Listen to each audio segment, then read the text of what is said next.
Welcome to Special Edition. I'm Brad Pomerantz. Thank you so much for watching Charter Channel 101. Today, we will be discussing chemical engineering. Do not change the channel. It is not what you think. This will be a discussion about chemical engineering where we will play show and tell with sea animals. I swear to God, you're going to see abalone, you're going to see a chitin, I don't even know what that is, you're going to see a mantis shrimp. It is going to be a discussion that will blow you away because I had no idea that sea life is affecting chemical engineering and the research that is being done to create new ways to manufacture items that we use every single day and you wouldn't even know it.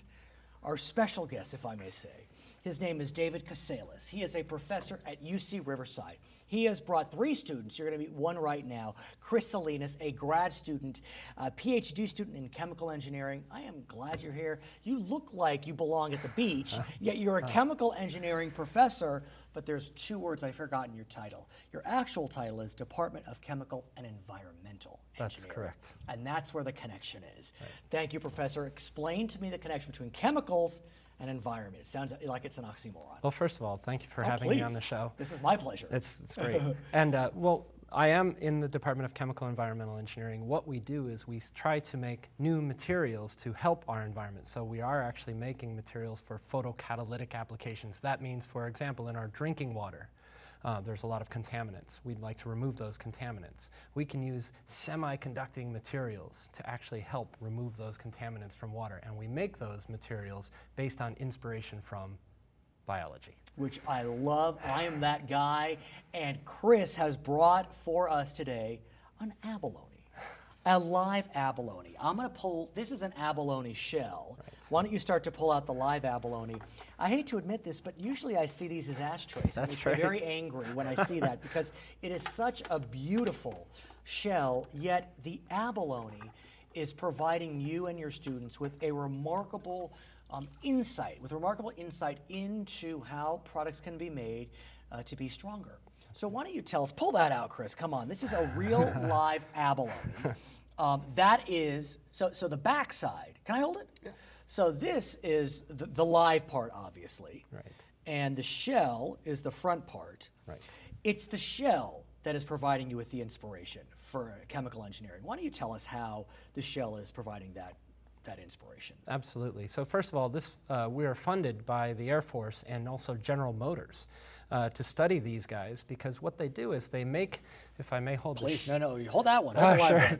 So what they do is they synthesize their shell out of a material called calcium carbonate. I've heard of that, actually. Is that salt? Chalk. Chalk. So okay, I was close. When you and I were younger, Right. we wrote on the chalkboard, and you know how brittle chalk can be. Absolutely. It snaps very easily. This guy's made out of the same material, and yet it's 3,000 times tougher than chalk. That means the energy required to break this shell would be 3,000 times greater than that of just a single piece of chalk. Chris, why don't you explain how you have come to work with the abalone? The abalone structure is highly ordered. So where a piece of chalk just is clumped together and has no order, the actual structure has tablets of chalk, and they're assembled like a brick and mortar structure, like you see in your wall. And so the creature creates a scaffold network, which is like the grout or the mortar in the brick wall, and then it infills the porous network with chalk. And I actually am understanding what he's saying. I don't know how, but I am. I get it. Keep going. And so it has this highly ordered structure, which then is able to dissipate the energy of the fracture instead of just catastrophic failure like you see in a piece of chalk. And so that's what you're using. You're using their biological structures as inspiration to create devices or products for human use. Right. And you have brought one such example, if I may. Sure. What is this? So this is basically what we use as a template that mimics the structure inside the shell. If you were to see these laminates here, these layers of material, this is actually made of a polymer, a plastic. It actually has the same structure as what the abalone shell does. So what we're trying to do is make composites maybe the size of this desk, this table, that actually would be able to withstand an impact, a high impact that may fracture an otherwise brittle material. So what are the practical uses, Chris, if I may? Well, the most obvious practical use is for armor, which is what the abalone itself uses this for. Clearly. So, yeah.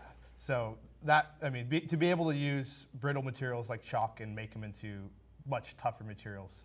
So, but is the goal, Professor, to mine abalone and use the shell? It doesn't sound like it. No. Yeah, it's using the brilliance of Mother Nature. That's right. Explain that.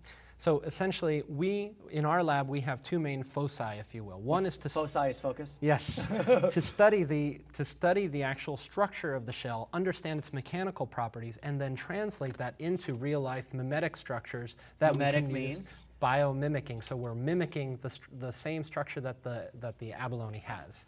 So practical application, like you said, make items harder, more durable. Right. Use it in, for example, for military use. For what other uses? You told me some before earlier. So we're funded also by General Motors Sure. as well. So automotive has a lot of automotive implications. But beyond the automotive implications, we're looking at making other materials that don't have the same structure as the abalone, but we utilize the same method by which the abalone has made its shell to make new materials. For example, please. this is a lithium-ion cathode material. So this is our black gold. In other words, we're trying to make new lithium-ion battery materials that would last longer, have higher power densities, and are more controllable and predictable. What are these two? So the other one's also a lithium-ion battery material as well, a cathode material, lithium iron phosphate, similar to our black gold. This material here is actually zinc oxide powder. It's actually found in your sunscreen. Of course. But we're controlling the size and shape of these materials to put them into photovoltaic materials, new solar cells that are inexpensive. How cutting edge is this technology? I mean, is this something that the last 10 years has been developed, or has the thought process behind it been around for a while and now you're perfecting? It's a good question. People have been looking at biology for the last 25, 30 years, but really the field of biomimetics, I'd say, is really relatively new, the last 10 years or so. Chris, you were born at the right time. Did you read the book The Outliers? So much of that book is about being born at the right moment. And so clearly you were born just as you got into your graduate program. Science is before you and developing in ways we could never have dreamed. Oh yeah, definitely. So what's the goal for Chris? Well, Chris, what's your goal? Yeah, what's the goal? Well, I would like to mimic the structure like the I hear abalone you. does, and because how we do things as man currently, we can't get this kind of ordered. Is there something unique about the oceans that, because today, all the creatures that we're going to be dealing with come from the sea. Right. I don't see any lions or tigers or bears in front of us. Right. Well, there's two things about it. One is, there aren't as many regulations to study invertebrate organisms. That's one. Okay. The other is, all these materials that are in front of you, the natural materials, are made out of inexpensive, very abundant materials in our Earth's crust, which means if we were to use the same materials for engineering applications, the cost would be very low. And they've had millions of years to evolve as well. So, But what about elephant tusk? I mean, it's protected, but I'm Right. wondering, is there something there? and there are people that do study, for example, the teeth of vertebrate organisms that have very interesting structures similar to the abalone shell, and actually what you'll see later are mantis shrimp that you mentioned. And we're going to talk about that. And Chris, unfortunately, is going to be leaving our stage, but he's going to be swapped out with another student who will be bringing to us a chitin. Did I say that correctly? That's correct. It's another piece of life from the sea. It doesn't have a shell. We'll find out what it looks like in a moment. We are speaking with a professor from UC Riverside. He is David Kisailus from the Chemical and Environmental Engineering Department. We have another great 20 minutes for you talking about the intersection between chemicals and sea life. I'm Brad Pomerantz. Stay tuned for more on Special Edition.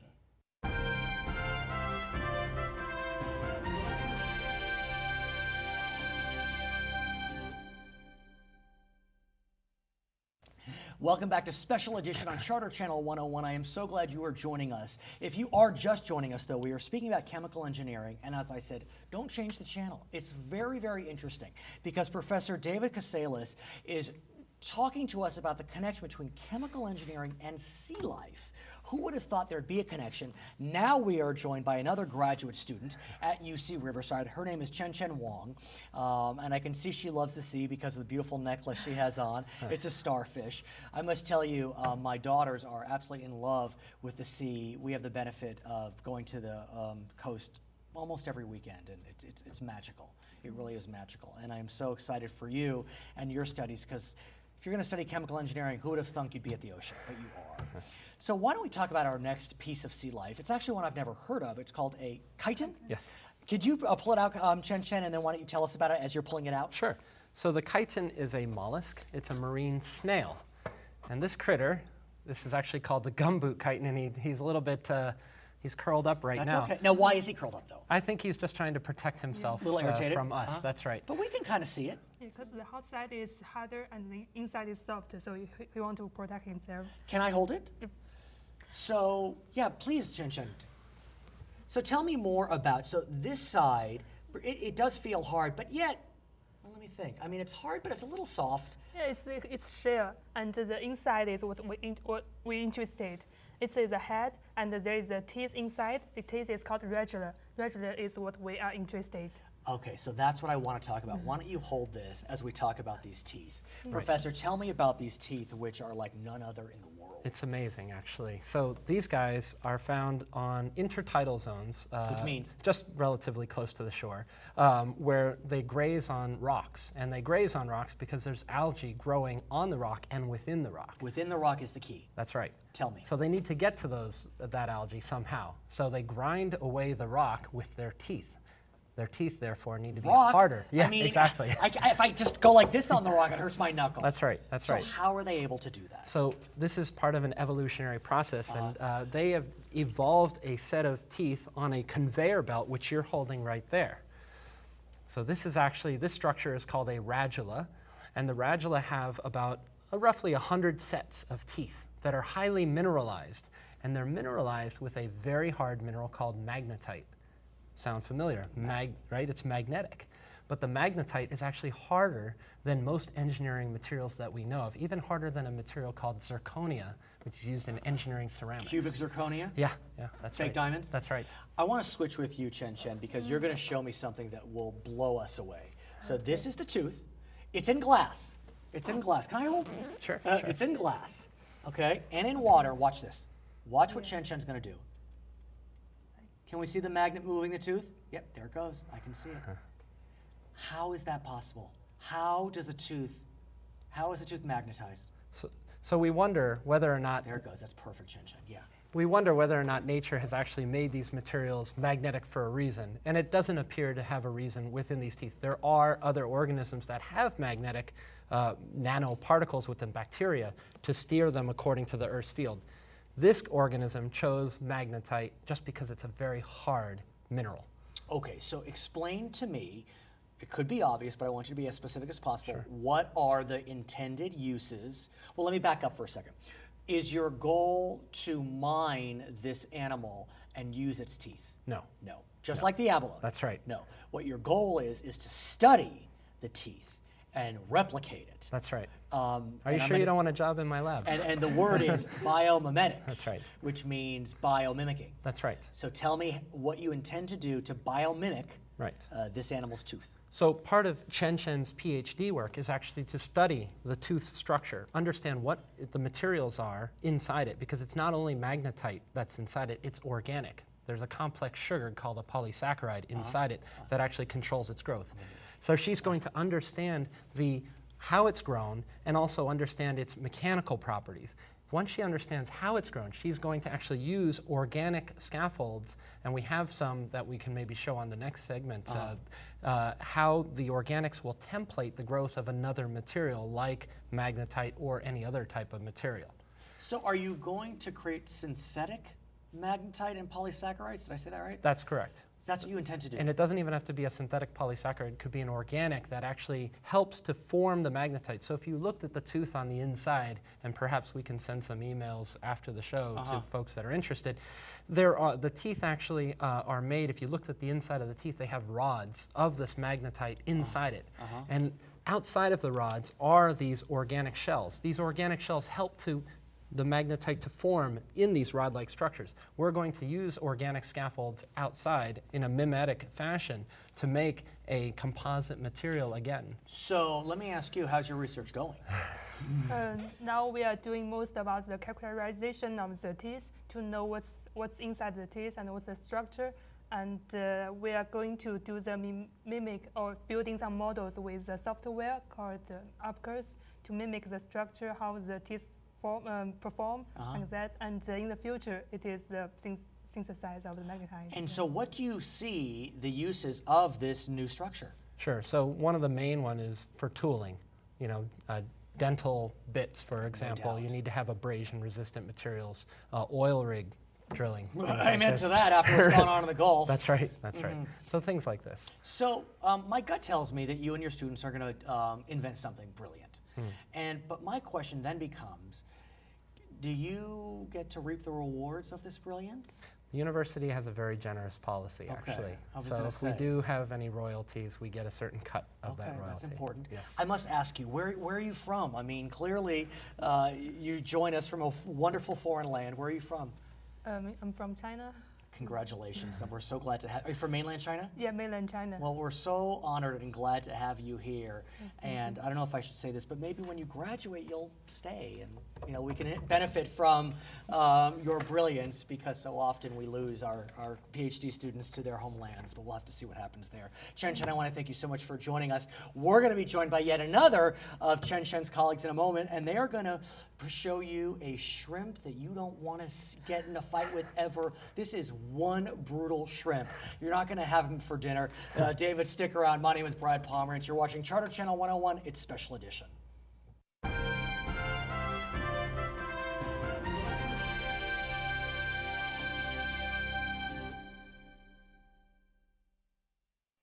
Welcome back to Special Edition. In front of you is one kick-ass shrimp. I am telling you, it is called a Mantis Shrimp.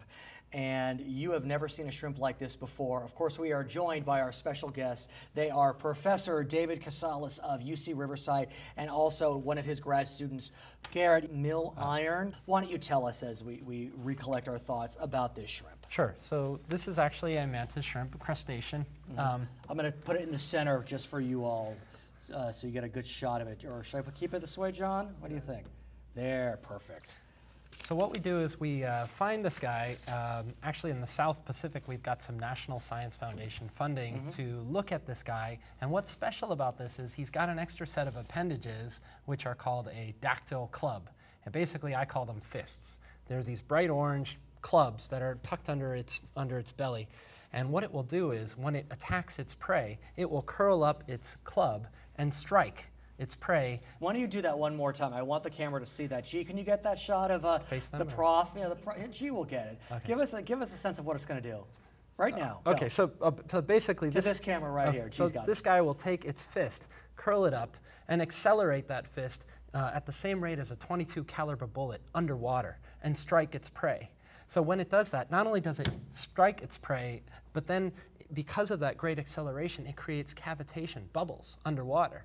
And those bubbles will implode on its prey as a secondary force, which will basically shatter the shell of whatever it's attacking. So why don't we have Garrett put his fingers in there and show us? What do you think, Garrett? I don't think so. Yeah. And I understand. What's the nickname for this? Smashing shrimp, I call them. Or use the thumb? Oh, thumb splitters. That's thumb splitters. Right. That's right. Okay, no, I tease. But Garrett, I want to talk to you. But why don't you, let's take this stick, and I'm going to pull this off. And we're going to show you exactly what this animal will do. So I think we got the camera all set up. So we're going to put it up here. Let's take a look. Hopefully he'll actually react for us in a way. Okay, it's getting ready. It's getting ready to go. Can we see it? And as it's getting ready to go, tell us, Professor, what it's doing, what it's thinking. So whoa, you heard that right there. I definitely did. But the funny thing is, you didn't see it. That's right. It was that fast. That's right. It was that fast. Okay, Garrett, you are our victim this time, but it was just a stick, fortunately. Tell us about this and what you are studying with regard to the mantis shrimp. Well, so no organism is a one-trick pony, and these guys have been studied heavily because they have what's believed to be the most complex eyes known to man. But what we're interested in is what we've just been talking about, its ability to smash through shellfish. And so because all forces are equal and opposite, the fact that it can smash into a shrimp, into a shellfish thousands of times, and then it has to be able to receive the same impact it delivers. So to be able to receive thousands of bullet impacts, we're very interested, especially because it's mineralized with what's something very similar to human bone or chalk. So explain to me, how is it able to do that? So it has. What is that puncher, that thumb crusher made of? Right, so it's got to be as hard as possible in order to be able to deliver as much impact to its prey. but then it's also got to be extremely tough in order to be able to survive that impact. And that's currently like a holy grail of material science, because typically the harder you make something, the more brittle it becomes. Why? So because the harder it is, the more energy can localize in a fracture. And then that one fracture, all of the energy, instead of the entire bulk material accepting that energy, it's all localized in that fracture and then propagates So, through the material. David, do we know what the striker's made of? Oh yes, so Garrett, that's part of Garrett's PhD project actually. Well, come on, Garrett. So it's made of hydroxyapatite, which is a mineral very similar to human bone, except that instead of mineralized on a collagen organic scaffold, in this case it's alpha chitin, which is the same in all crustaceans. So if that, if the striker is similar to human bone, why aren't our human bones as strong as the striker? So this thing's been striking shellfish since before mammals existed. So this has had many more millions of years head start in order to optimize its substructure. And then it's also optimized for one specific function, just to be able to survive that But impact. what about chemically? What's in there that's different than human bone? It's basically calcium phosphate, That's the key. which is human bone, but what is different is how it's organized. Similar to the abalone shell, our layered structure, within its fist is basically also layered structure of this alpha chitin, which Garrett said, a polysaccharide, a complex sugar. Now, you also brought for us something that's magnetized, and let me see if we can get a shot here. Okay, so you can kind of see the magnetization. Did I say that correctly? Give us a sense of what this is. Well, so you just asked us what the chemical difference is, and I would say there's actually pretty minimal chemical difference. So what's actually amazing about it is the geometry, not the chemistry. So the Well geometry is so nacre gets that 1,000-fold increase in toughness through geometric improvements of the nanostructure and the microstructure. So so what we're really interested in is not trying to make things out of hydroxyapatite, but rather find out how it made, what geometries it used for the hydroxyapatite, and see if we can replicate them with stronger materials And like what's titanium. this? So what So does what this this show? is this allows us to control geometry. So the magnetic field that we apply will actually have will create a force balance on the liquid surface, such that the interfacial tension and the magnetic field are fighting, if you will. And so that will create a very, very interesting morphologies, very interesting surfaces. So then what we can do is we can pour in resin, and the resin will cure over that liquid surface. And then after the resin cures and solidifies, we can then drain away the ferrofluid, and that morphology of the surface is locked into the ferrofluid. Where did he come from? Where did he come from? I found him at UC Santa Barbara in the that true? physics department. There That's you right, have it. That's right. So what's the everyday application for this? So we're hoping it advances, anything from automotive, aeronautics. I mean, like we said, it's the holy grail of material science to be able to have a both hard and tough material. So. I must ask you, Professor, and look, I'm all about, live and let live, and, I may not be vegetarian, but let's, try to not kill when we don't have to. Right. But why not mine abalone? Why not mine chitin? Why not mine this shrimp? But no, honest, I mean, Right. Why not? Well, first of all, there's a limited number. Second of all, the size and the morphology of what we make. You see the shells that we showed earlier are curved, right? If we wanted to make a body panel for a Humvee in Iraq that wanted to be resistant to an IED, then we'd want to make it this size. Scalability. Yep. Yeah, that was a devil's advocate question. Sure. Another thing would be, I think we could do better. I mean, it's arrogant, but these materials aren't interesting. These materials are just what precipitates in the ocean. If you put a rock in the ocean a year later, it's going to have hydroxyapatite or calcium phosphates and carbonates on them. What's amazing is titanium. So if we can take their geometries and then use our materials, we're going to have things that are unbreakable. I want to invest in you, in Shenshen, and in Chris, because you guys are going places. I want to thank you so much, Professor, for bringing these three organisms to us, and really for bringing these three students, because they are the future. Absolutely. And I'm not just saying that. And you have to stay in touch, and if you have a field trip, I want to go. Absolutely. Because I bet you will have a great time. For sure. You have been watching Charter Special Edition. My name is Brad Palmer, and thank you so much for watching. And be sure to stay tuned to Charter Channel 101.